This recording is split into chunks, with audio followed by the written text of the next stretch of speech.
Recording in progress.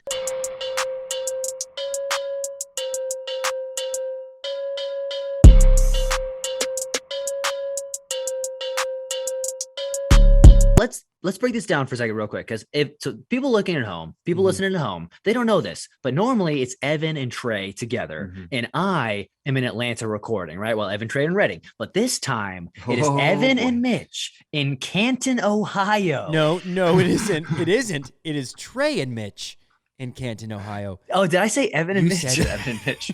I'm so dumb. So it's Trey and Mitch in Canton, Ohio. I'm getting so shat on my birthday. Trey, I didn't call you today. Hey, this terrible counts. friend. This counts as I a still way made it. better. Trey, happy freaking. Maybe this should be called Trey's birthday. Sorry, Phil. Next time. This one's called Trey's birthday. No. This one's It's called the Phil. 30th. It's a big deal. This is a big one, and I want to know, how do you feel? Like, what's your process of turning 30? I feel like that's a big step. I mean, maybe I'm hiding. Yeah, a it lot up, of people have but- been asking about my routine for turning 30. Yeah. No, it feels weird. Like I'm like a third of the way through my life. That's Probably. That's a I mean, scary statistic. 90's A great. third? 90 would be great. Yeah. Honestly. But yeah, it's like if this were a movie, it'd be the end of the first act for me. Wow. And how do we feel? God. What's like we're out of Yeah. the fellowship and to the two towers. No, Like, you know what I mean? Oh, dude, in the Two Towers, that's a good place to be. It's a good place. That's a is a great good place That's where all to the be. good shit happens. Trey, what can Most we action. look for people viewing your life? What can we expect in the second act? What are we going to be seeing coming from my guy, my dirty 30, Trey? That's a great question. And the second act, you can expect more sex. Yeah, that's true. Yes. They- That makes sense. just from a number standpoint, from a statistic game. just from how much I wasn't having it for the first portion of my 30 years. Well, thank God for that too. All right, that's great. No, I don't know, man. All my dreams to freaking come true. Yeah, Finally, maybe. A backflip? No. That's my second act. More That's of a third act. That's like a the first deleted act. scenes, the stuff that no one ever actually saw. behind the footage. Oh I man, can do it on a trampoline. Yeah, that's a great question. I need to ponder that though. But yeah, I'm just happy to be in the 30s club, Yeah. feeling like a full-on grown-up. I'm excited. I'm excited to be your friend as you go into I'm just in general. Oh, I've been meaning to tell you. Oh, did I get? Well, this makes sense. 30 is that's the cut. You have it's to start making me making reflect. Mm-hmm. I've been thinking about things I did wrong in my 20s. I understand. And let's just talk after the show. Yeah, and Tell me, I respect that. tell me, just say blocked on Facebook. I'll know what it means. Okay. Well, I mean, as long as if you take me out of your MySpace top 5, that's where I will. dream of it. I mean, That's gonna hurt. Trey gave me the exact same speech before we started recording. So this Right, is going to be a he's really, really- uncomfortable He's purging. podcast. Yeah, he's purging. It's I'm you just know. like burning all my bridges right before we record. an episode. right before the button's pressed. Yeah. So before we recorded the podcast, do you want to talk about what happened with my amazing wife now? Oh, your wife? Oh That yeah. Here's sounds- what happened. Okay, I'm ready. Should I? My armpits just. I started was sweating. like just starting. I was talking about how excited I am about a new show. And this is why I was saying everyone's shitting on me on my birthday. So I was like, I am so excited. There's this new show that I'm starting on Netflix. And then and then Aaron goes, "Oh, the one about the vampires?" What? And I was like, "No, it's not vampires. It's like a mysterious being that they're vampires." What's the show? What is it? I'm not going to tell you. Is it called Vampire Because or if you something? start watching it, no, it's not called Vampires. Evan. Okay, it so was it's a not surprise. Oh, I now understand now. Okay, Yeah, I yeah. missed. Okay, so you were okay. Watching a show Gotcha. that I'm not going to tell you what it's called because I don't want to ruin it for you. Yeah, it's called But, Not Vampires. Could be Probably. about anyone. Could be called It's anything. called could be anything is what the episode show is called. Yeah. Could be humans normally. Oh my. Oh, so she gave away the big plot twist. Apparently, yeah. Is it? But, but maybe question. not. But maybe not. But How, maybe not. how do you not know someone? I mean, if they're starting to suck some blood from a neck, you got to start. Getting some pieces They haven't together. been doing that. Oh, okay. Yeah, so this sounds like It's sounds been like like- you, Trey. That's It's not been you, like man. they walk in and they're like, "Oh, hello," and then it just cuts to black, and they're like, "Ah!" gotcha. Oh, see, I would have gotten vampire right away.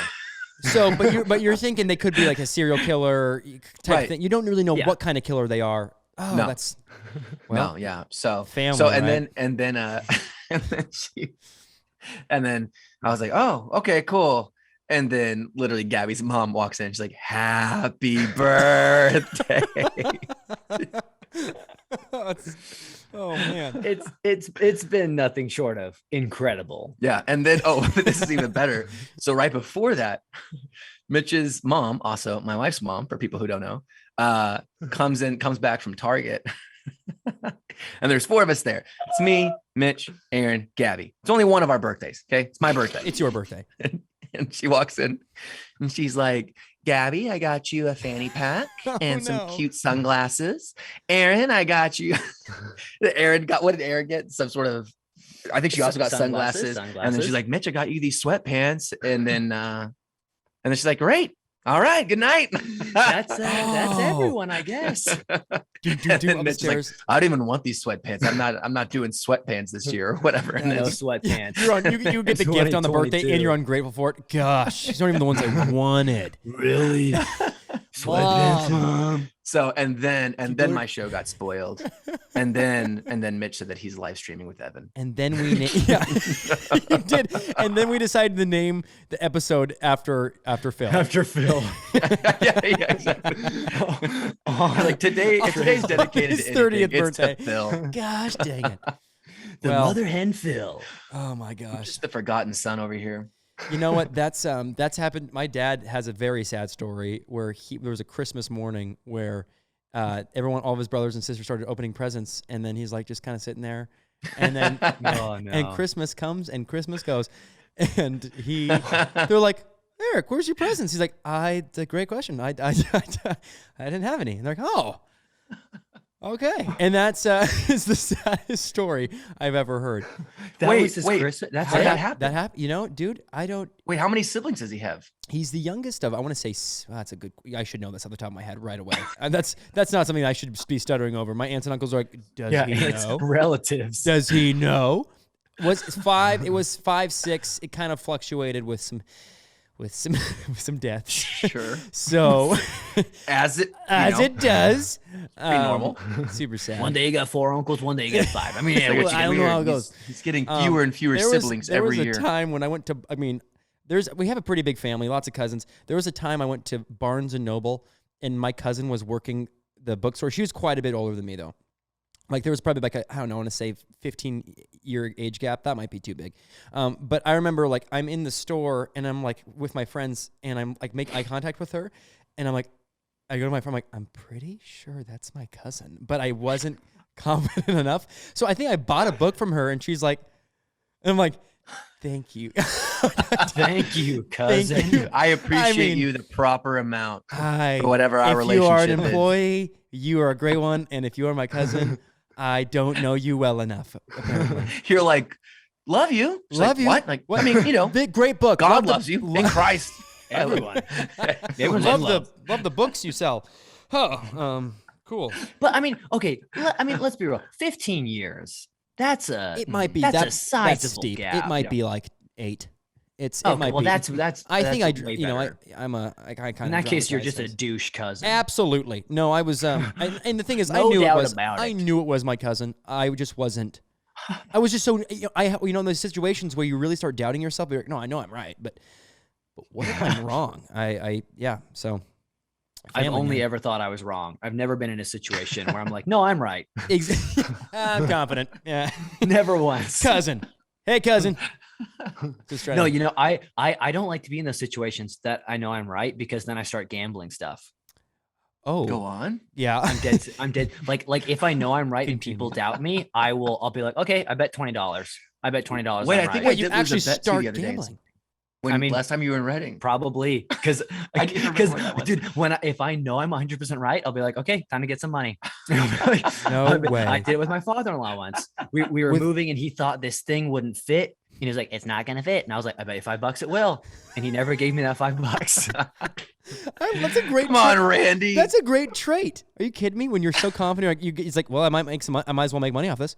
Dude, and I yeah, because I'm like, I know I'm right. Have you ever lost money on that kind of thing, or is I've never lost. No, wow. because I never lost. You only Are do it you when you're sure 100%. about that? Honestly, Are you sure? Do you want to put money down? You sure? Yeah, I'm sure I can think of one time you bet bet $10. you were wrong. It's $10. it's $10 right now. Oh my goodness. I really like your wallpaper. I do. It's nice to get, you're out of the office today. This is actually a Zoom background. We're in front of a beach. Giant green screen. We're in a studio. Green screen, lights, whole 9 yards. This is what we chose. We chose this. We just it was the only thing saved to my hard drive. Yeah. Went to Kmart, said, no. This one. That's the one. No, yeah, we're in my grandma's house, which I'm super thankful for, to be here with my grandma. And Trey and Gabby are headed off to Mexico tomorrow. That's right. Because I have a question that I've been meaning to ask on this podcast for a while to you guys. So before we get into any jokes, I ask people this question a lot, and I think I might know Trey's answer. I don't know Evan's. If you could have one superpower, what would it be and why? And if you don't have answers, I will definitely go first because I have my answers like on lock. You got to go first. I have to. First. There's a couple things. There's a couple things about that. That's okay. So for this question, I have 2 answers. Wait, you need to establish the rules before you. Yeah. How many? Don't be making this up as you go along. It's whatever one power you want, but I switch between 2 powers. So the one power that I want is the Mr. Fantastic super stretch ability because I feel like for like practical jokes, it'd be very funny. Okay. Like the tapping people on the shoulder, but it could be a person 10 feet away from you. Come on, that's hilarious. And also reaching things would be so much easier. And then playing basketball, you can just stretch your arm a little bit if you want to block a shot, if you want to dunk, you stretch your arm a little bit. It's a lot of arm stretching. That's my one power that I think would be cool. Plus like sliding under a door, becoming flat like a piece of paper. Yeah, super thin, making your finger into a key. Sorry. You can get it anywhere. Can you guys hear that train very loudly? Could you guys hear that? We don't hear the train because your mic is because it was so loud. Good. I thought I interrupted I was like, hey, I should address the train in the room. I feel like it would be weird if I didn't. Evan already has a superpower. It's hearing things no one else can hear. It's just 4 miles away. There was a car accident. Anyway, did not mean to interrupt you. It was so loud in this room that I was like, oh well. I'm sorry, I couldn't hear your fake superpower. Sorry, guys. I was too busy experiencing my real superpower. Yeah. So you're talking about your fake one. I was encountering my real one. So sorry, Mitch. Continue. Just nonsense noises. So we get a gist of super stretch. Yes, super stretch is number 1. But the other superpower I was thinking of was the ability to multiply yourself. Oh yeah. And here's what I would do with this power. I'd multiply myself a bunch, and one of me would learn French. And one of me would become really good at video games. One of me would get a job at Chick-fil-A. One of me, I would just get a bunch of like really shitty ass entry-level jobs. Yes. But I'd have like 100 of them. And so I'd make so much money. And your fantasy where you can have I have so many questions. I have so many questions. It's that you work a lot of terrible jobs. I have so to make money. It's not that you go back in time so you can tell the future of the stock market or anything like that. It's like, no, I want to be. You basically want to enslave a bunch of versions of yourself. Yes, I can see this going so terribly for you, Mitch. My question is there a main brain? And I say this as like, hey, when I go get my experience as a Chick-fil-A, is it like, oh, the person who's over here is also getting like that memory, or because I feel like, what if one of you breaks out? One of you gets SNL. There's going to be some Mitch blood on these streets. Well, that's the thing. Because also like French me, right? French me learns all this French and he comes back to me, and regular me now knows French because of French me. They're going to retaliate. That's the whole thing. They're going to retaliate against you, Mitch. They're not going to retaliate. Oh, they're going to retaliate. You're going to forget about one, and they're going to get embittered, and then you're going to get famous, and they're going to be like, I didn't think stuck about the in forgotten. Subway. First you main Mitch. Freaking sandwich I'm going to artists. bring you down. Gosh. He's got all the memories of you. He can go up to anyone and be like, you want to know something about me, Mitchell Mack? And I mean, it's a recipe for disaster. He's too powerful. Question. I got to kill him. Do they morph back into, is it like they get and they kind of pop out, and then when they come 100%. back, they come with back like in. a sound. Oh, okay. Like so it's kind of like that new show Invincible, that girl's character, where she can like multiply multiple times and then they die, but there's always but they can like melt back into her. You just spoiled Invincible. Did I really? It's like the first episode. No. It's the first episode. I have no idea. I don't like anime. That's not really anime, but I like that. Invincible's good. It's a good show. But yeah, so that was those are my 2 powers. I either want to work a bunch of minimum wage jobs or I want to tap people on their shoulder from far away. Superpowers. I feel those are pretty good. Yeah. Trey, do you have any that come to your mind? Yeah, it's time travel for me. It's always been time travel because not only could I build massive wealth from anything I wanted, sports betting, the stock market, just knowing like being at the right place at the right time. But I could also, I think about this a lot. I think about how amazing it would be. When you say something stupid and I was, oh man, I wish I wouldn't have said that. Or friggin' time. Or when someone asks a trivia question or any question and someone else in the room gets it, and like, man, I wish I had known that. Or I did know that, I just wasn't quick enough. Yeah. You could go back in time and always say the perfect thing at the perfect time. You'd be the perfect conversationalist. Okay. You would be the perfect gift giver. You go back in time to when everyone's exchanging gifts and then you find out what they really wanted and you didn't get that because you're not a good gift giver and your wife's angry at you because it's been 4 years in a row now that you've gotten her something shitty, right? And then you could go back in time after she tells you what she really wanted and you could get that thing. And it's just, there's no downside to going back, and you can go back in entire years and relive the best moments of your life. Oh, wow. And no downside. You could go back to the beginning of this day and really preface to Mitch's mom that it's your birthday, and when she goes to goddamn Target, she comes back with some gifts. The first thing I would do if I could relive this birthday is be like, I just want everyone to know today's important to me. Today is me day. I would love for you all to treat me with like the normal amount of respect, but then like elevate it by a little bit. Just the average. Just generally put me first. Laugh at my jokes. Superpower. Definitely get me something from Target. I mean, anything. If you're going. Oh man! And definitely don't spoil my show. With your time travel power, it's like how many people could you tap on the shoulder from like 10 feet, 12 feet? A lot. That's the thing. I don't care about those pranks. The thing is, I care about me. You don't care about being the best YouTuber. You know what my superpower is? After you guys tell yours, like my superpower is like, to give to a bunch of charities. It's like I could endlessly support orphans. If I could do, I wish I loved God more. I don't need superpowers. It's like I just come at you guys with, I don't need superpowers. I already have Jesus Christ in my soul. I have the Holy Spirit, he's got all the powers I need. He is the superpower. So you guys have fun with that. Pretty good superpower.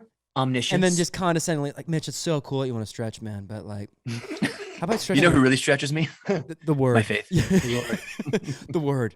Yeah, that's what stretches me. And Mitch, you know what really brings and Trey, you know what really brings me back in time? The Old Testament, man. Get in it. Get in that. You can learn a lot more from the Old Testament than you can from the stock market. Yeah. Hey, where are you storing your wealth? Moths are going to eat that. Moths are going to Sounds like you're building up treasures in heaven.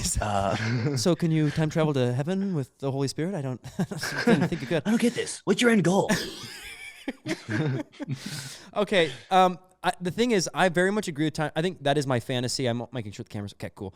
That is my fantasy. Time travel is always like what I'm daydreaming about. I have a couple ideas. So that's a tough one. I don't want to steal it because that's like, oh yeah, I think with space and all that jazz, all those my interests. Time travel is always a freaking fascinating one. But if I could just do, I think a cool superpower. I always thought this would be like telekinesis, just like picking things up and like mostly like to turn off like the bedroom light, like goodness. Ooh, I just think that would be sick.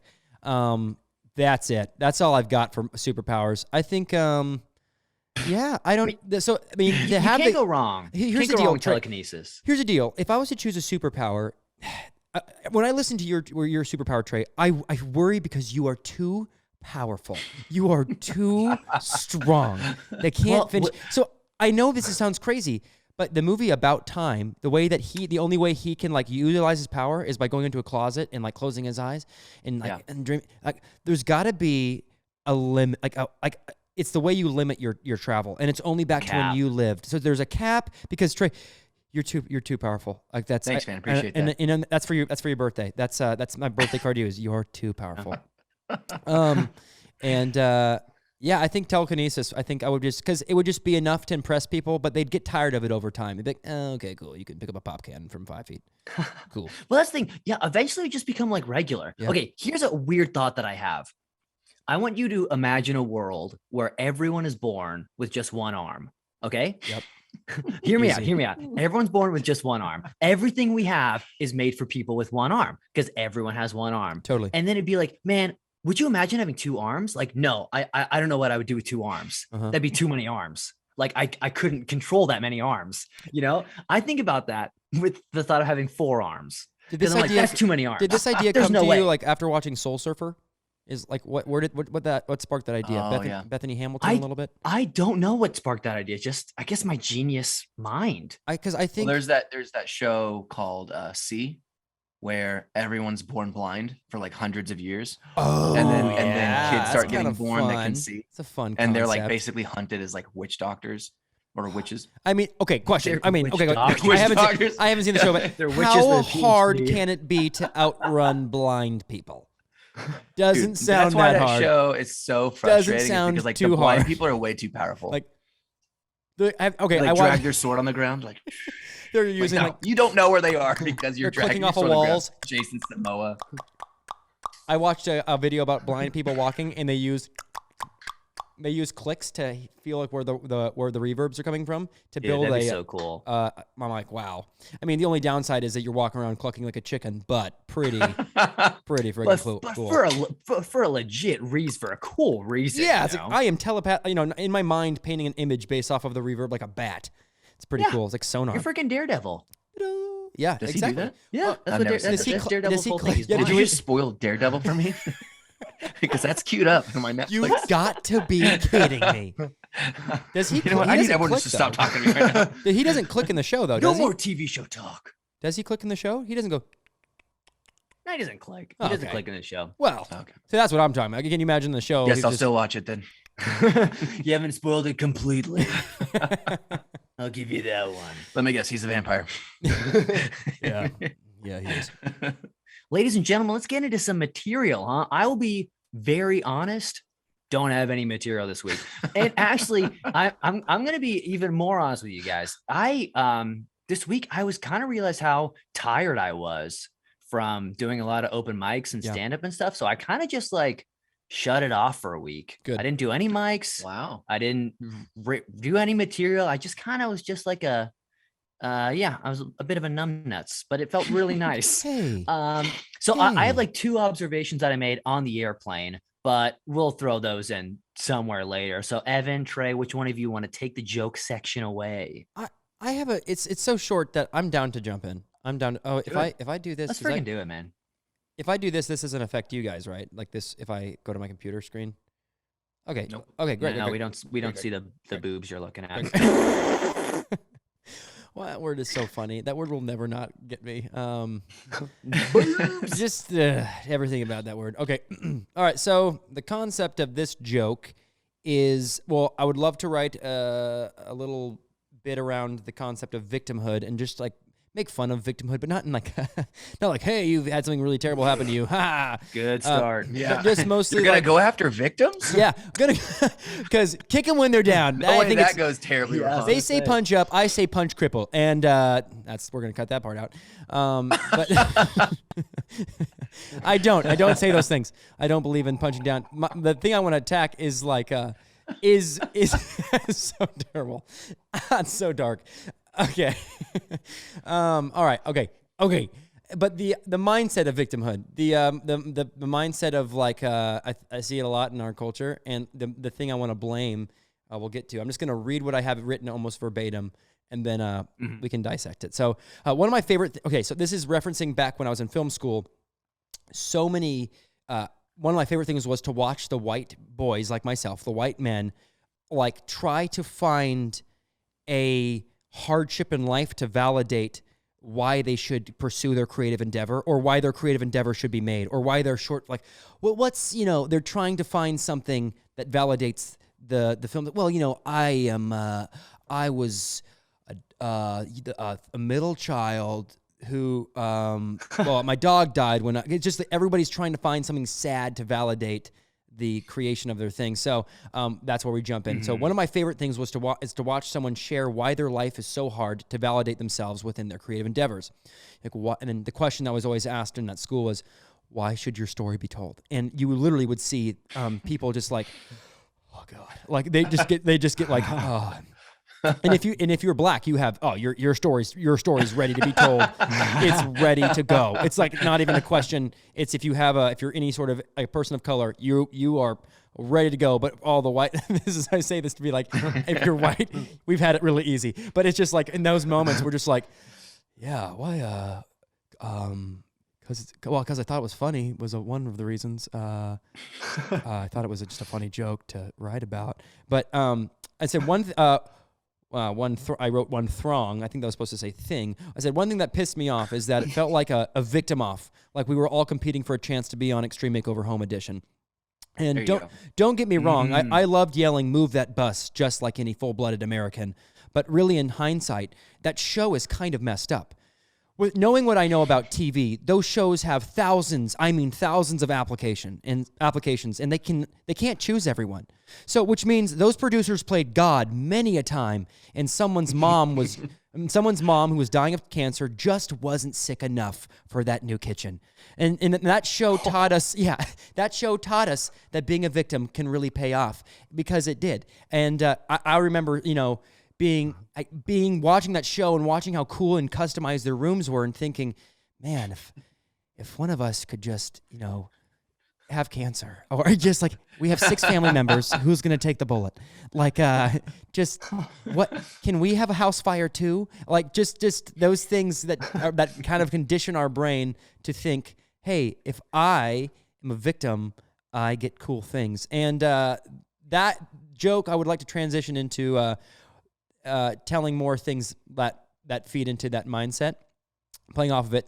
That could transition into that elementary school joke where we talk about like, hey, for example, I wanted a cast every time I saw a kid break his arm just because he got attention from girls. Just that could be a transition and more in depth on that, which then I could see tying that into how we love to put ourselves in boxes, the Enneagram bits that I have, and personality tests. That's where I would kind of go. I want to play more with the Extreme Makeover Home Edition, like really, the move that bus. There's something there in my mind. There's something to play with, like move that bus. Like I want to find what is the move that bus of other things. Like if I can find 2 more analogies of instead of move that bus, it's something in comparison to like the Enneagram, or I don't know what the move that bus is of that. That's what I need to kind of build on. But that's that what joke. If you just kept it? What if you kept it? Move that bus. Whenever you went into other examples, it was still move that bus. So you're basically saying that all these things are the same. It's all the same stuff. That'd be fun because you can have repetition. Move that bus. Yeah, that's so good, Trey. That's so good. Yeah. And also, I think that you spent a good amount of time like explaining the premise, and obviously, and I know that this is rough, but you want to do as little of that as possible on stage. So literally, when it started to feel funny, as you were verbally processing that, was when you brought up the Extreme Home Makeover thing, right? And when you started being like, that there are people from all over the nation are sending in their sob stories, but they can only pick a few, which means somewhere there's a mailroom with hundreds of sad stories, and a producer who's just so drunk, the biggest victim in America. Producer who's just wrought with guilt. Yeah, I agree. I think that's kind of like what we were talking about, and that's super helpful because I probably would have been on stage and just done way too much. But that's kind of the thing where it's like I need to start, when I start writing jokes, it's like I just need to start writing the thinking, and then when you finally land on something that's the meat and potatoes. And I think you're right. It's just you don't need to explain to everybody, oh yeah, everyone's a victim. You just be like, man, we have a problem with being a victim in this. Like, and then just go right into the bit. That's actually really great advice. Yeah. I also think even if you found a way to do the joke without saying victim. Yeah. Like I don't know. Okay, good. I'll let you explain. I should. Well, yeah. So here's just my thought is like, it could be a trigger word. Let it be. For people who, like do identify as a victim of something. And so I just think maybe if you say, oh, we have too many victims, it could almost get, I don't know, weirdly like politicized, or people could automatically put you in like a category of person that you're not. And totally. Whereas if you could say it without saying that, because everyone can laugh at the idea of trying to write a letter that makes you the biggest, The the saddest. saddest So story. it could be like sob, that's like funny. sob story writers, or like sob story, like something like giving them a different verb than victim.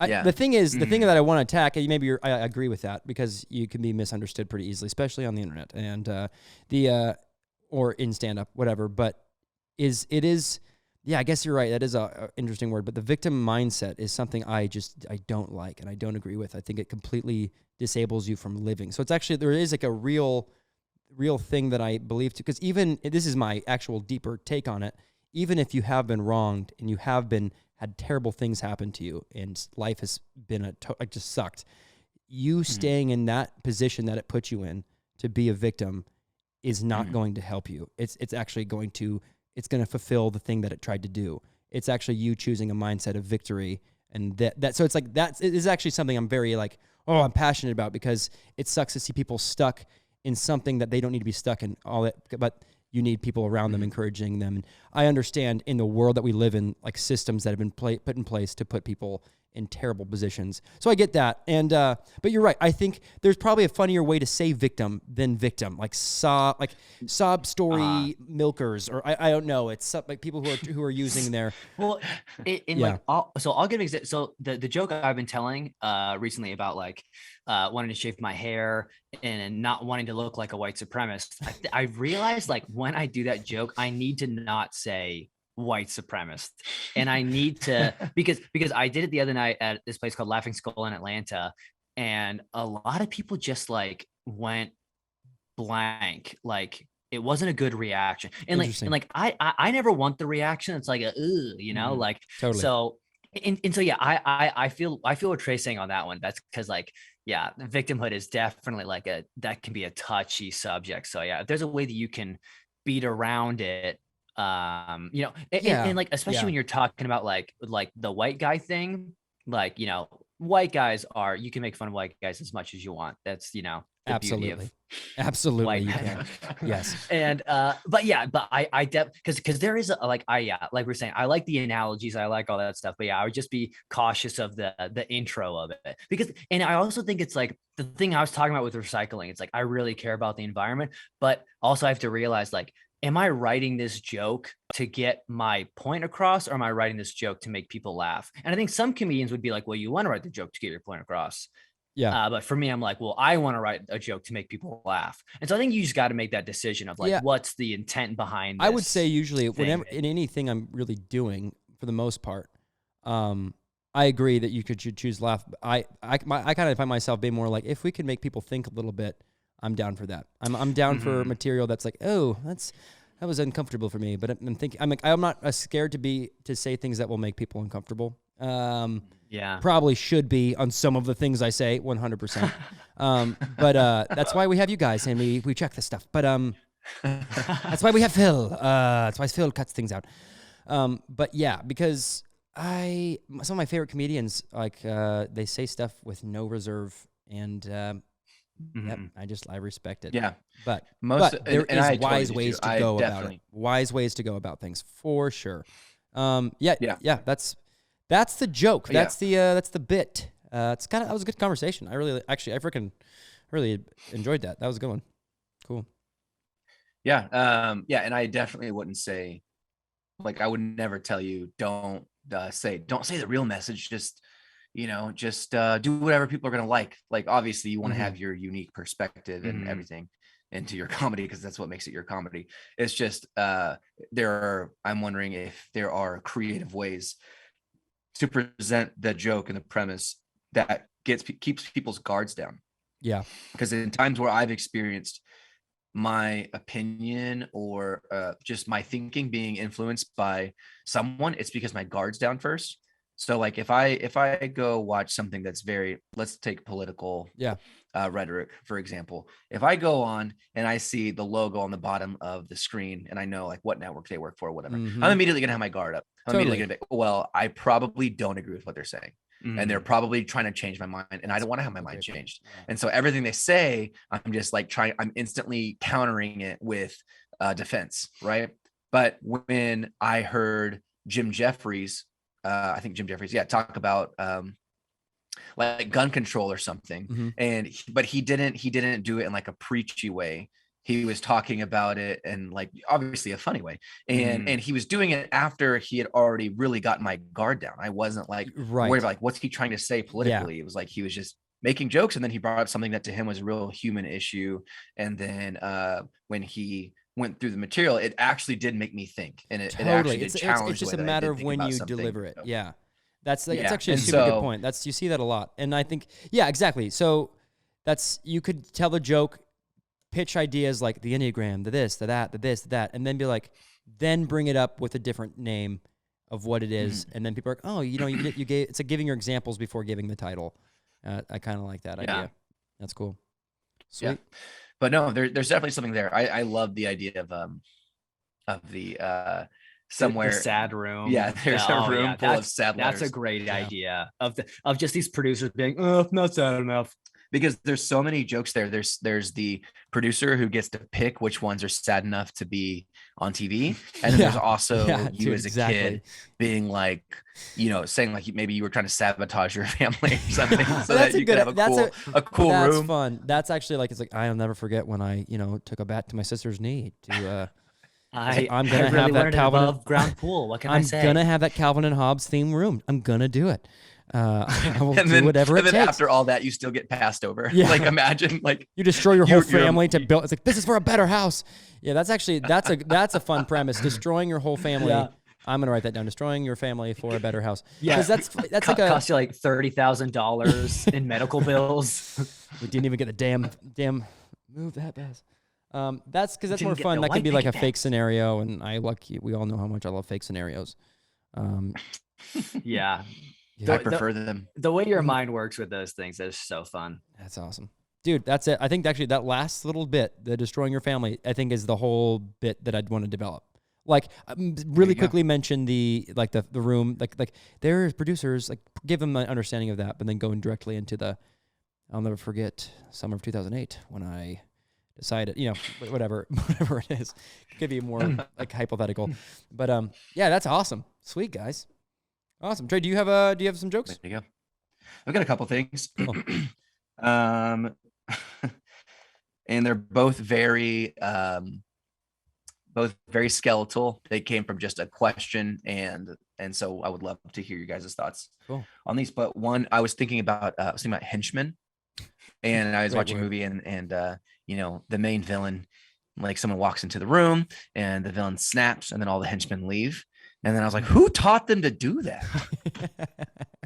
Like, was there like new employee training, like orientation or something? Where there's like, all right, so just so you know, when I snap, that means you leave the room. But then other henchmen will just like wave their hand, and then the henchman knows to bring something like on a tray or whatever. And I'm just like, when are these conversations happening? That's it. That's the question. That's a great question. Who trains these henchmen? Is it other movies? Weekends are just for training. I like that line. Is it other movies? Yeah. Where do they learn it? Is it just because I'm a henchman? I know what a snap means. I'm going to leave the room. Or do they have like, because I'm in business, I have people who like work with me, and I know that we have like personal development where I'm like, hey, this is what I expect of you. This is what I need. And so I'm wondering if villains, they have the same thing. Like, they're great leaders, right? So like their henchmen are their staff. So at what point do they sit down and like, what are your goals? What do you want out of this relationship? Because why are they henchmen in the first place? Why are they not villains if they're bad guys? Why did they decide to go work for another bad guy? Why did they choose that instead of just, being their own bad guy? Do you have ideas for answers for that question? Those questions? No. Okay. Well, because that could be fun.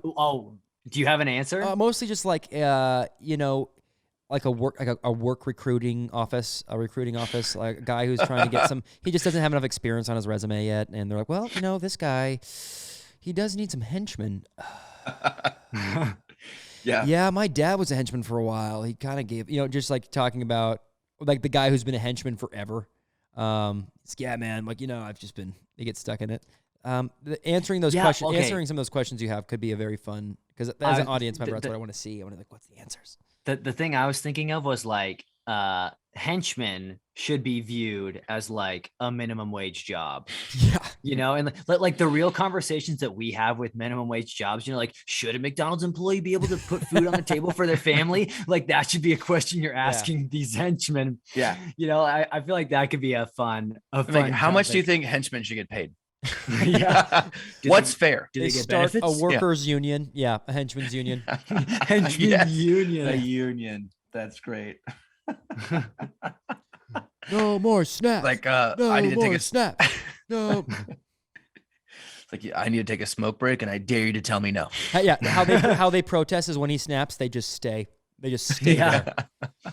He's like, I'm sorry. I thought I snapped. It's like, yeah, we're not responding to that anymore. It's like, Honestly, like one regular looking dude with a clipboard comes in. It's like, actually, yeah, you can't do that anymore. You can't snap at the henchman. it's a super. That's a sketch of a villain who has to be Oh, politically yeah. correct, Oh, that is or- good. That is a good sketch. or a sketch about just henchmen, or Yep, the henchman break room. Yeah. Like, Where do it's they a go? whole Where do TV they go series. Or after a it's TV snap? series. After the snap is done, do they just go Yeah. to like a little tiny room? They're all like sardines, yes. like just waiting for them to. For him they to just snap go them back play in. Wordle. Yeah. Can't wait to do more bad guy stuff. Is that like, oh, thank God, I was needing a break. I've been up. I'm so hungry. Standing like a hunchback really hurts for a while. It's like he has that good posture, but he just has to do it for the You're theater not of it. actually hunchback. No, I put it on. No, it's It's all show. It's all show. I'm trying to look impressive. It's what I gotta do. And, I went to the interview as a hunchback, and I it tried to worked. keep it. Just doing what got me here. So yeah.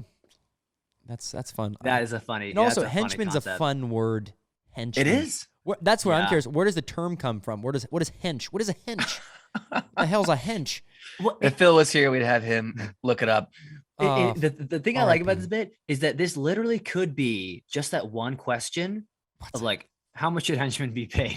Or, and like that's That's it. what leads into Or it. it could be like a 5-minute Yeah. bit Yeah. about henchmen. Like Uh-huh. I like, Oh wow. Okay, I've googled what is a hench, and it's a thing. It's British, super British. Let's actually see. It sounds when I play so that. British.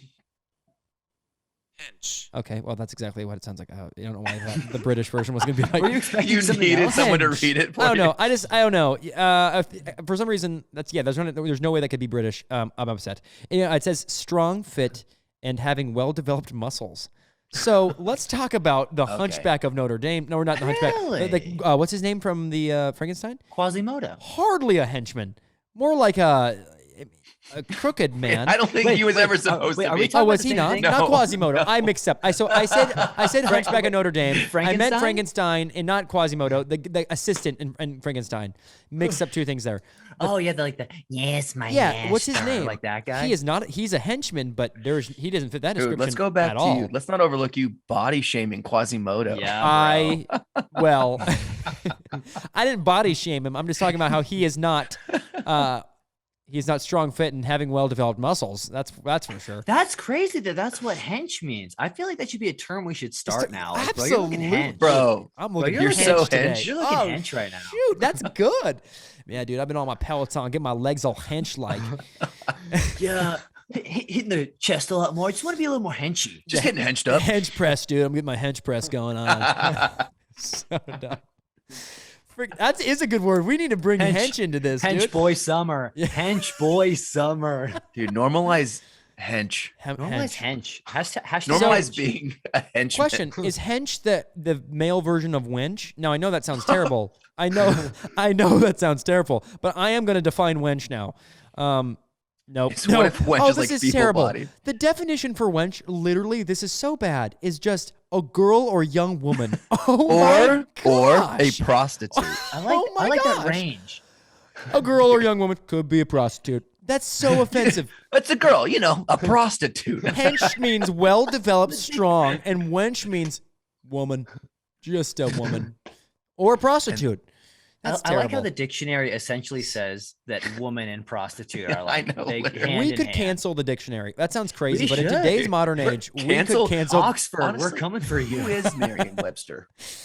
We got. I don't know, but they're done. They're not going to work in this damn city anymore. Sad thing is, I think Merriam-Webster sounds like a woman. Well, We let's gotta Google look it up. We got to Google that. So Is she sexist against women? Is Here's another possibility. Merriam-Webster is 2 last names. It's very possible. Like a law firm. Merriam-Webster, yeah, it's definitely 2 last names. It's an American company that published reference books. Lame. Founded in Springfield, Massachusetts. Wow. Headquarters still Springfield, Massachusetts. George and Charles. George and Charles. Definitely Miriam. 2 guys. Miriam. Wait, so where does Webster come from? Who's this Webster? Are we just son of a gonna bitch? are we just gonna be in a circle of looking up words for Well, my question is, here's the thing. we're Googling the dictionary. Webster came before Guys, the this internet. is the worst No. podcast of This all is time. what they need to know. Webster is doesn't. I mean, the internet didn't exist when they came up with that name, Webster. Did we come up with? Is that where the web comes from? The World Wide Web? Is that what? I have many. I have more questions now than I had when we started. Who the hell is Webster? Way more. And why is a wench not just a female hench? Fit female. Yeah. A fit female is what it should say. I really want it to be a fit female. Yeah. I want to be like, I got my henches and wenches. and What's we're up, my looking henches good and up in this wenches? club. That's a good. Henches and wenches, put your hands up. There's no equality in words for men and women. Yeah. Let's talk about that. I'll go there. There's Absolutely no not. equality. Go there. Do it. Do That- it. everything that you can say for women is bad. Yeah, that's Like, yeah, you know what I mean? sort of. Yeah. I don't. I'm a little scared. For I you don't to- have an I'm a little scared example. for you to. Yes, Trey. Go there. What? Maybe go there. I don't have further examples than hench and wench. Hey, all we need to know, all we need to say is, hey, women, we love you, and you can be henches too. Okay, let's move on. Hey, turn that W upside down. Hashtag women Mensch. can be henches too. The W. Oh wait, that's a That's mensch. turn that. You guys- Turn that W upside down, and then move one line over, and then put one line horizontally across the two. Do You're that. gonna have to do a lot of altering to this W, but But we're gonna get there. Turn that W to mensch. I was like, wait, Yeah. why in my brain was that hench? Yeah. Okay, so I'm a mensch. I don't think that's better. That sounds. I like think it's mensch just- is bad too. I think mensch and wench Hey, are bad names for what women. does mensch mean? Let's look it up. We don't have to really keep it in, but I gotta know. Wait, what do you mensch need, is mensch a word? Yes. I'm about to look Mensch? it up. It's with a- another thing, but I've only ever heard it derogatory. Define mensch. Define. From Metal High Germany. A person of integrity or honor. Oh, a mensch. Wow, what a so you Well, if you flip the W, turn it's that W. prostitute. It's prostitute to integrity and honor. A Wow. person of high integrity and honor. Wow. So you're right, We Trey. were right. We were right you all were right. along. Well, Trey was very. I can't believe it. You actually you were onto something. I never doubted it for a second. Never did. say I didn't do anything for women. I never doubted that mensch did not mean something good. So henchmen and menchmen. Henchman, menchman, Mensch women. wenchman. No, that wouldn't make sense. All right, I'm gonna move on to my next joke. I would love Yes. that. I had fun though. That was a fun trail. That was a fun trail to go down. I think we've exhausted the henchman talk. I would love to explore that and potentially write a screenplay for a movie called Henchmen. Yeah. Oh, Oh, I think they did it. It's Directed called, by Taika Waititi. they do have a They're like, they do have a movie called Minions. It's pretty close. Oh, they beat us to it. Oh. but different. that you is kind of the whole thing, isn't And Oh. well, but they're not hot. it? Yeah, they're not strong and able-bodied. Whoa. These are Their little bodies yellow, are pretty bad, They're honestly. freaking Tic Tacs. Yeah, they're yellow Tic Tacs with eyeballs. so All right. Okay. This is stupid. Basically, getting rich has gotten more and more lame. Oh, Like wow. it used to be, if you wanted to get rich, you had to go on a treasure hunt. Just gonna read what I wrote. I like that. Do it. I like that. You used to have to go on a treasure hunt. You had to either be a pirate or have a chance encounter with one who was nice enough to bring you along. Then you had to assemble an unlikely crew, find a ship, travel the open sea using a compass, fight off pirates, dig a hole, uncover the chest, then take that treasure back across the ocean. Now, when a guy wants to get rich, he just has to buy the right JPEGs. That's great. Oh, I do love that. That That's is That's good. fun. That's because you can that's really, my first pass at just writing it out, but That's I would cool. love to explore more the yeah. everything that goes into like a treasure hunt. And I would love to make it a whole thing, like a whole bit about like, you know, when you used to, like when you wanted, you're like, that's it. Like, I want to be rich. I'm gonna find treasure. Yeah, 'cause you could tell, you could make up a whole, you could write a whole story of like, you lose a friend, He's on a cliff. He slips from your hand, and it's just the price you have to pay. And then because you could tell a whole story of like almost Pirates of the Caribbean. Maybe comes back. You verbatim, yeah, and he's the bad guy.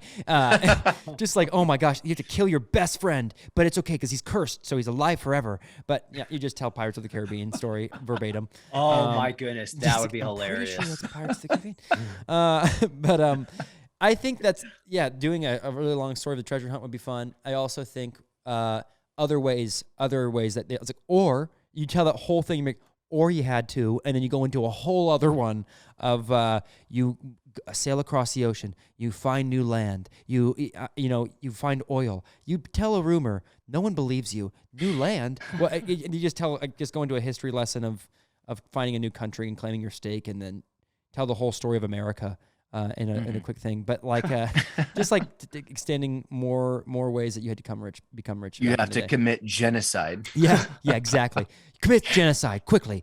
You had to commit a genocide just to find some oil and spices disease to a large group of people. Like you could, something I was thinking was like to do the opposite. You have this huge pirate story, and then something that's the exact opposite of becoming rich back then. Like, I mean, the only thing I think of is like being a king. Yeah, but I'm like, that's not very funny. But just the poppiness of like, or you do die. Yeah, you know what I mean. Yep. There's like a one-word answer. That's why, and that's where I'm thinking it would be good to put in the like what it's like to get rich now, or how people get rich now. Yeah, that JPEG line is pretty freaking solid. Well, you could preface it with like, but to be rich back in the day, you either had to be born a king, strike it rich on the Silk Road, or like go find treasure, and that like and then you go into the long story. Now today, I think that'd be fun just to kind of give a couple examples would be cool. I like the buying the right JPEG. That's a good. Yeah, that's hilarious. Good line. and again, it kind of goes into what we were talking about, how ridiculous money is. Mm-hmm. Just going back into that of like, the only word I wanted you to add was other pirates, right in the middle. Other pirates, Other pirates. Or different pirates. Yeah. Oh my goodness. Different pirates. Yeah. Well, and I also love how in your mind in this story, that was the only way to become rich back then. Yeah, maybe that is like funny. you couldn't actually like work your way up like as a farmer or anything. Like you had to be a pirate. That's actually cool. Yeah, that is. Yeah, maybe you don't mention the other ways. You just go straight to that is the only way that it can be done. Mm-hmm. Yeah, and that was the only way. And that's it. That's how it had to be. Well, that's like if you wanted to hit it big, like the equivalent to today, like just hitting it big was like finding treasure. Like we have all this, the question, a whole chest of gold cups. The question that comes to mind, maybe would be fun for you to explore, is who is the Mark Zuckerberg of the Middle Ages? Who is the Elon Musk of those times? I don't know who it would be. That could be probably some like inbred weirdo. Yeah, yeah, just really tack Jeff Bezos. I don't know. That's fun. Wealth back in the day is interesting for sure. Yeah, I mean that is such a great, two great premises of like, Thanks. Should I end on a bad one? Do it more than anything. Okay. This is so dumb. If you bring up Hitler, would people still hunt deer if they had to use their hands? Yes. I love Evan's answer. Yes. Hell yes. Absolutely. I did this one time at Sweet Spot. Okay, never mind. The joke. You did the joke. I was like, you started off with like, I was like, you've hunted a deer with your bare hands? Yes. No way. Wait, at Sweet Spot. Have you not been to that part already? That's wild. The deer was there. I just crept up, but like, no, the joke is like you have to like creep up to them, and, like jump on them, choke them out, like punch him in the face a bunch. You had to beat a deer to death. Get like a chloroform cloth. Oh my gosh. It's okay. You have to get in a relationship with it and convince it to go on a road trip. Oh my gosh. And then on that road trip. Oh no. You have to like catfish a deer to kill it. You have to be their Uber driver one night when they're drunk and then pull off on an abandoned road. And Yeah, no, because the idea comes from like being raised in Oklahoma, and every dude there, well, I shouldn't say every dude, a lot of them like to hunt and fish, and it's like part of it's tied to your masculinity of like yeah, well, hunting, yeah, caught a 15-point buck, and like, we skinned it, hung it on the wall, ate the venison, used the hooves to make jelly, like all the stuff. I don't know. That sounds like my kind of people, to be honest. Yeah. That sounds and people like are so into it. I am not. I once shot an armadillo with my slingshot, and I hit it in the eye, and the eye started bleeding, and I started crying. That's a great story. And I ran inside.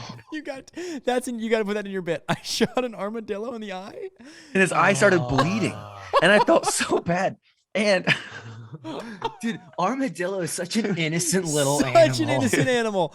Literally has a no, shell. But what are deer? So deer scared. Are just dogs that never crossed into totally domesticity. Deers are dogs. Dominatrix. I don't mean to interrupt you.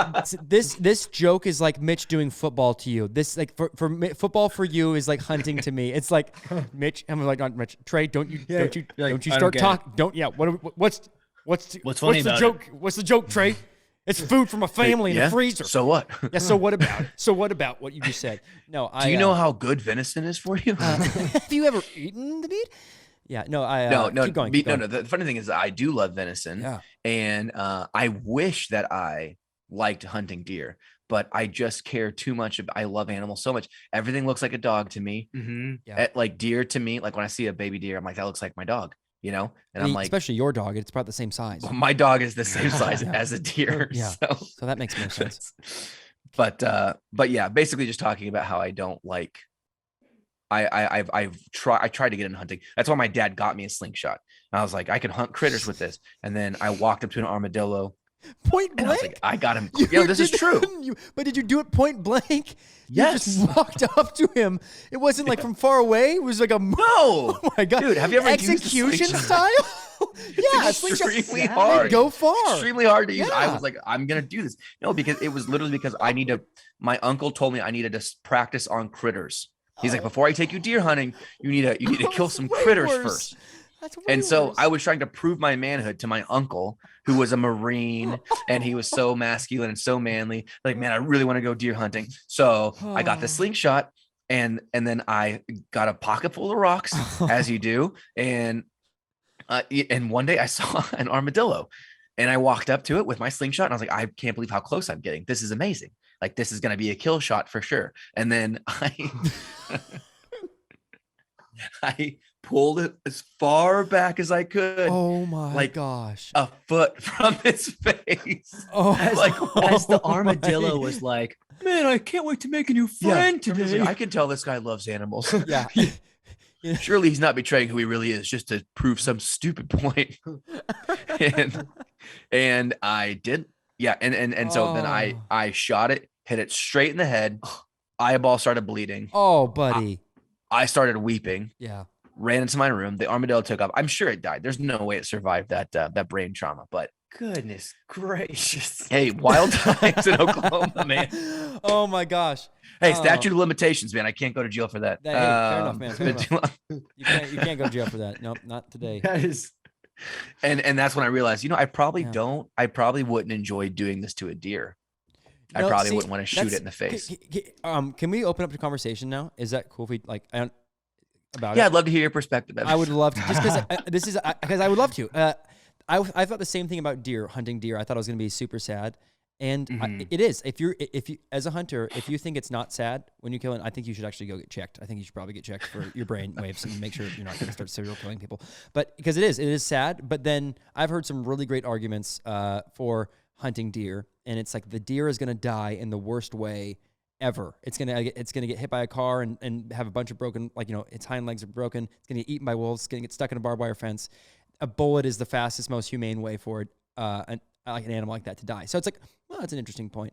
I will say, it is very sad. Like, it is sad, but critters, I don't know. I have more sympathy for an armadillo than I do a deer. And then when you start talking about ranchers and farmers, like, there are thousands of deer. I don't know how many armadillos there are. There are so many. There's thousands. Probably like Thousands. 3. Okay, then you're fine. There's only 9 armadillos. Yeah, they're endangered. It's whatever. And you killed one of them. Trey. Good job. Murdered one of the Oklahoma armadillos. But like That's the name of our football there's team. Actually. was it actually? Yeah, you killed your mascot. It would be. It would be the armadillos. Every time it's brought up, you're like, oh my god. But it is sad killing animals. It reminds me of a story when I was in 4th grade. There was a crow who had a broken wing, and me and my buddy felt bad for it. We need to take it out of its misery. But all we had was that. All we had was that rocket launcher Nerf. That Nerf rocket launcher.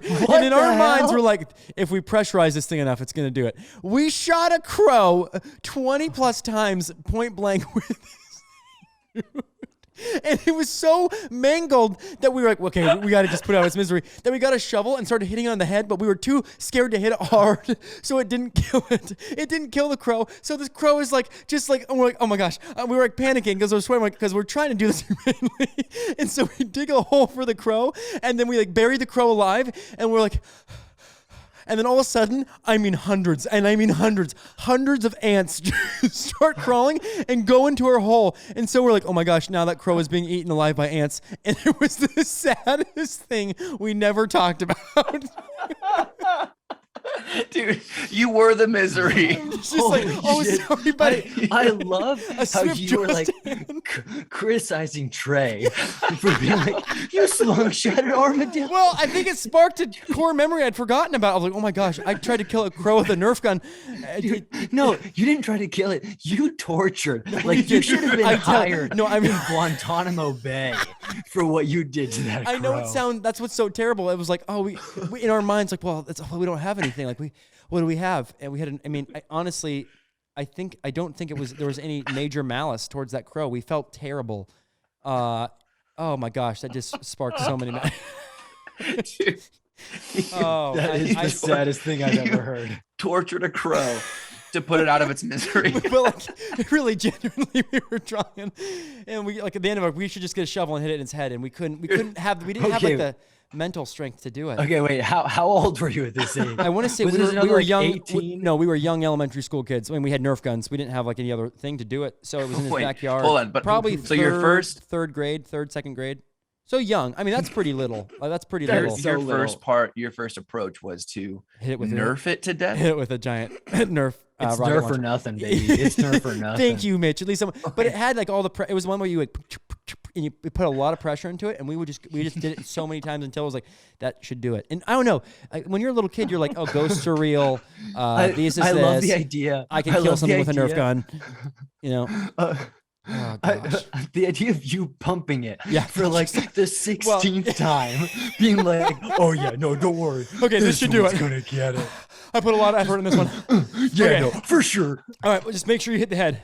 But dude, yeah, that is. I do remember vividly the ants. That's like what I think. The thing that I remember the most is like, oh, the ants. That's something out of a horror movie for that crow. It was just like, I was like, dude, I just had a broken wing. It would have healed. I wasn't even. Yeah, he wasn't even. I would have been fine. I was taking a doctor's appointment tomorrow.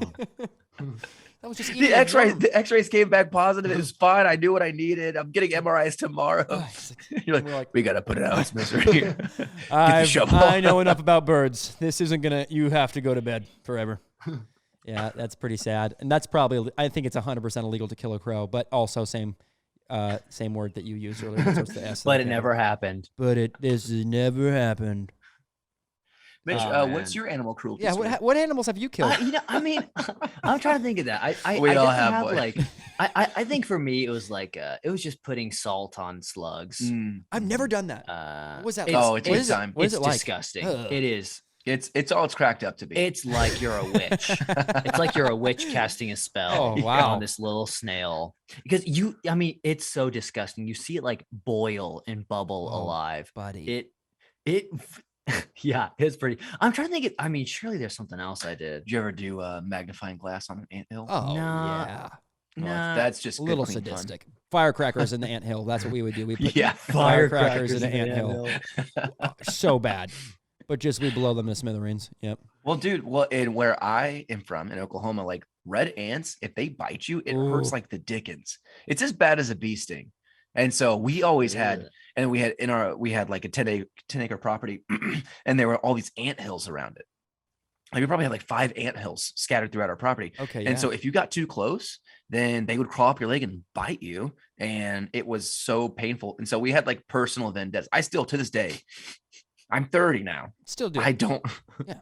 I do not feel bad about any of the things I did to those animals. No, because And there's so many of them. We would take you know. take the end of a hose and stick it into the top hole and like crank the water pressure up and just like blow out their entire infrastructure. Just be like, we would, rebuild that, you little red. You know, like, I bet they were all having like a work party and like, guys, great third quarter. Numbers are in. We're doing. What's that noise? Everything should be good unless, I don't know, something crazy happens. Yeah. Enter me with the freaking magnifying glass like there's your thing. sizzling all. They actually have like a doomsday guy. It's coming. The flood is coming. Yeah. Okay, Paul. Yeah. Okay. The big flood. No, other Talk about hills. it every day. Other hills have experienced it. It's a giant hose. Yeah, those exist. I made out the last one live. Yeah, just the crazy guy who's from the other colony. Yeah, okay, guy. And then sure. the movies Bugs Life and Ants came out around the same time. Mm-hmm. So 2001. So I'd been like 9 years old. And it like made me imagine like what it's like down there. It's like a whole world, you know, where they're digging tunnels and stuff. And that just gave me more satisfaction. Yeah, you're like, good. It's getting in all the crevices. Personifying the ants made it more delightful for me to torture these ants. Did you ever see the movie? Did you ever see the movie Ant Bully? Can you believe? Okay, there's 3 ant animated movies. Yeah, Bugs because they're Life, fascinating for Ants, kids. and then Ant Bully, which is Ant about Bully, a which kid I who was, you which were. resonated. Wait, you what were was Ant Bully again? He kills and bullies ants, and so the witch of the ants shrinks him to ant size, and he learns to be kind. It's mainly like a verbal abuse that he does with these ants. That's the main type. He doesn't actually kill them. Use an ant. Oh, Assault come on. on. You're like, you tiny piece of shit. Yeah, he's like, just gets down on their, he gets down on their level. Listen here, you sick. I don't know. Yeah, guess what? Your dad's not proud of you. Yeah, I work all day. He won't care. He won't care. You can never earn his love. Very human insults. Yeah.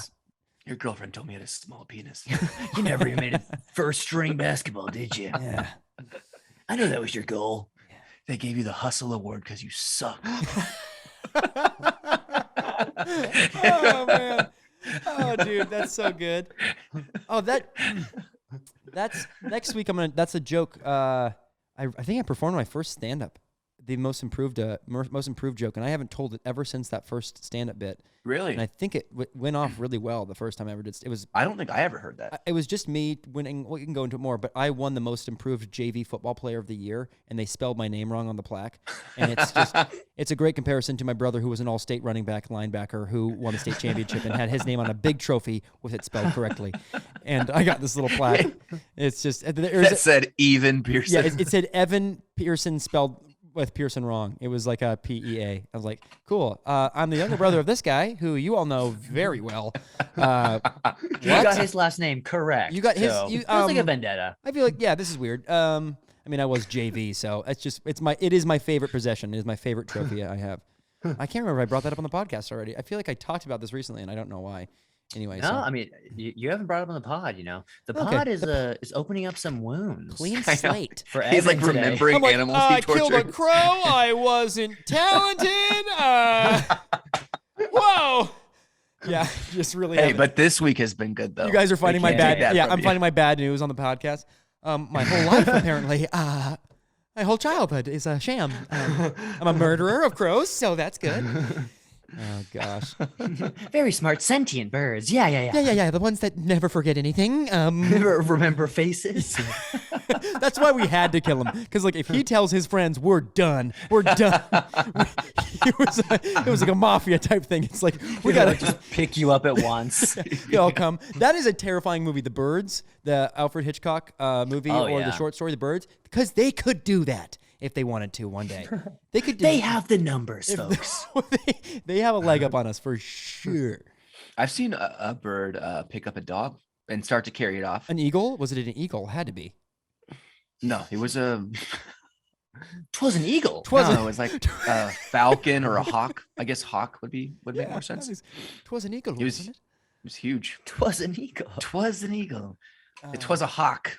carried this dog away a few feet, and my aunt chased it off with a broom. You saw this live. This isn't like a YouTube video. That's crazy. No, as a kid, I was playing outside. Baby. No, Oklahoma's wild, guys. Apparently. Yeah. So my aunt, her dog, apparently this happened all the time because she had a broom like at the ready. And I turn my head and I see this big bird swoop down and pick up this small mini Doberman pinscher and carry it into the sky. My aunt's like, you put that down. And she like beats it off with the broom. She does what? She does what with a broom? You heard correct. Yeah. Really? Well, listen, here's things the thing. are wild in Oklahoma. You're beating off birds with brooms. She needed to make it an arrangement with the hawk. Yeah. The hawk was going to take her dog away. You put that dog down. You put the dog down. I'll beat you off. I'll shake your tail feather. All right. The hawk just like midair being like, oh, I'm taking your precious dog away. Anything you want to do about that? You better come get me. I'm gonna put it in my nest. Such a bad hawk. I saw you had your broom out. Oh gosh. Go check out that hawk. Shit. Carl, can you go out? I did it last week. Oh, I'm getting away. Oh, I might just. Oh my. Fluffy. My talons are slipping. I don't want to drop it too early. Question: Did it drop the dog, or did it literally carry it off to never be seen? No, it dropped the dog. How far? How high? How wide? I don't know. 3-4 feet. I don't remember. I don't know. I pictured a dog way up there, just like, it's like, no. Oh shit. Yeah, that's not going. Oh, there goes the Doberman. We had to like maneuver a trampoline underneath it. Well, thank God it was over the pond this time. Yeah. Only Evan's running back brother could have caught that dog safely. Well, I was most improved, so who knows? Maybe by the end of the season, I could have done it. At the start of the season, no, not a chance. Once you get experience jacking off hawks, though. That's not what hey, once you do it once, it comes really easy. I mean that in both ways. They're pretty easy. They're not used to the human hand, so they're very easy to please. Well, why do you think you can't touch a bird? Because it's like, you know how they say you can't touch birds, like, or else mom won't take it. Well, now you know. It's a myth. It's a myth. You can touch a bird, but it's gonna, all the shame at the house. They know. Yeah, then Daddy can't please his mama bird anymore. You've been touching human hands? No, I was just She's like, I just wish that you touched me like it's like Lori. He just goes and flies himself into a window. He just can't handle it anymore. That's the crow's story. The crow's story was his wife touched a human hand and he ended up dying a nerve been death. Touched too much. And he got touched a lot. He got touched by your shovel. By a shovel. Yeah. Anyways, bird death, sorry, guys. We are what a bird topic. That was a lot of good stuff. Mitch, I saw that you had a joke that you were wanting to bring up earlier. Did you want to bring it up? Oh yeah. We'll end on these because this will be the funniest thing we've heard the entire podcast. I think. Well, after you said, I'd like to piggyback and end on something that I want to say. That's great, Trey, because I'm gonna go. Sorry, Mitch. I was riding on the airplane today, and I was like, I got nothing, and I'm gonna have nothing for the podcast, and I'm okay with that. But then I wrote 2 things on the airplane. 1, I wish I had the confidence of a man who shoots his seat back on an airplane without looking behind him. That's it. That's all the thought is. Just a guy who can press that button and just, move his head back and not even think about the person behind him. I've never been that person ever in my life. And then the other thing I wrote down was condescendingly talking about babies crying on planes. Because this baby was, and I've never experienced this because I'm not a dad. I don't know. Has September ever cried on a plane before? Yeah, she has. Mm-hmm. Oh yeah. And it was just the thought of like us talking about this baby crying in like a comforting quote unquote way. I don't even know where I went with this. It was much funnier when I was on the plane. When I wrote this idea, I was like, oh yeah, condescending baby talk, that'll work. So like, question, like talking like a baby, like, oh, you gonna like, or no, it was more like I don't know. I totally forget what I was getting at with that. So yeah, like I said, we end with the funniest thing on the podcast every single episode. So I'm glad you listened this far. I want you to. That's great. I thought it was a condescending baby crying. Yeah. Oh, they were like, wah, wah. Wah. Oh, I'm so annoying on the plane. Wah. Yeah, F you, What you businessman. gonna do about it? Huh? Like, okay. That's true. A baby could get away with that because Oh, they're yeah. a baby. They Think could if a definitely get away baby with could it. talk and they'd be like, "Wah." Wah. Oh, good night. Like, wait right until you close your eyes. Oh, there was a Will Forte sketch where he tries to get revenge on a baby. Was it a Key and It Peele? is. I think you should leave. There's I think you should leave. That's it. Yeah. And he's like Yeah. got crazy hair, and he's like been following him, and he starts crying in his ear. Yeah, that's a good sketch. Yeah, it's a good one.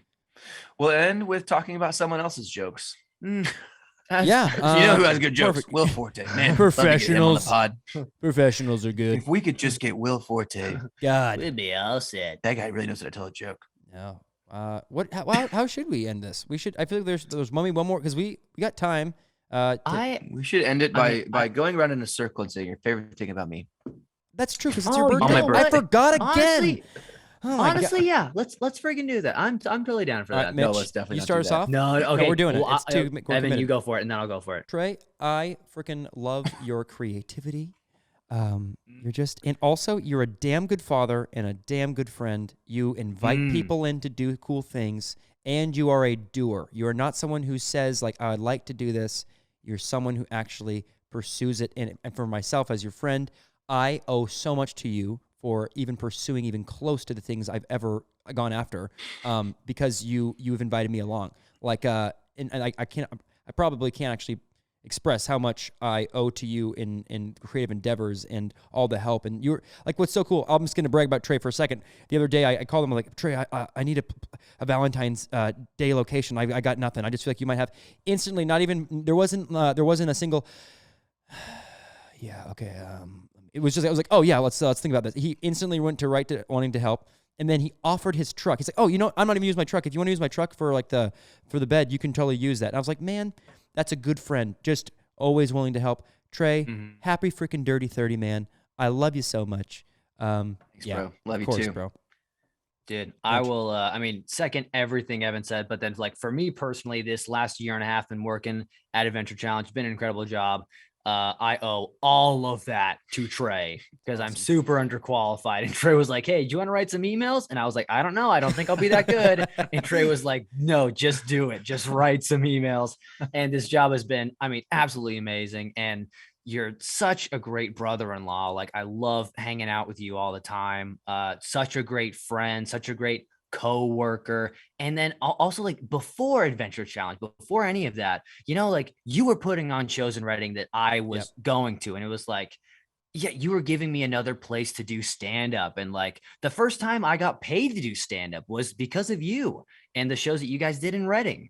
And so, yeah, what Evan said, you're such an incredible dad, such an incredible husband to my sister. Oh, that's the best. And the best I love compliment. the fact that you're married to Gabby and you guys have such a great relationship. And yeah, dude, I could not ask for a better brother-in-law or a better boss or a better co-host to this podcast, better comedy friend. So yeah, happy friggin' birthday. Happy friggin'. Wow. And, but we're still titling this after Phil. I hope you know that. This is definitely Phil's episode. Podcast still called Philip Kennedy. No, seriously, still Philip Kennedy. That It's is just titled Philip Kennedy. Way too nice. It's not nice enough. It I is should have gotten nice. you two things of sour gummy worms. Oh man. Oh dude. No, I appreciate that, guys. That's a good. But on a real note of how to end the podcast. No, that's good. I think that's it. That's a great. I think we just cold cut like this. I think we do our sexy outro. Yeah, let's I'm just Mitchell I Mack. actually really like that a lot. Yeah.